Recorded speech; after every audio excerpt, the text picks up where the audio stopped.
கன்னியாகுமரி டிஸ்ட்ரிக்கு தலைக்குளத்தில் உள்ளால ஒரு 42 send 42 send தென்னை மரம் நல்லா காய்க்குது.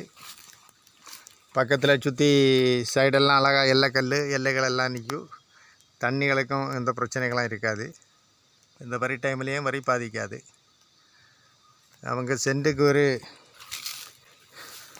80 ரூபா கேட்குறாங்க. உங்களுக்கு தகுந்தபடி ஏதாவது விலை உண்டுன்னா சொல்லுங்கள், சரியா? சொல்லிக்கிட்டு இந்த நம்பருக்கு கால் பண்ணுங்கள். நல்ல தோட்டம், அருமையான தோட்டம். தேங்காய் தென்னை மரம் எல்லாம் பெரிய மீடியம் டைப்பில் உள்ள தென்னை மரம் தான். தேங்காய்கள் எல்லாம் நிறைய வெட்டு தென்னை மரம் தான். பின்ன வாழை கிருஷிகளும் வேறு ஏதாவது கிருஷிகளும் பண்ணலாம்.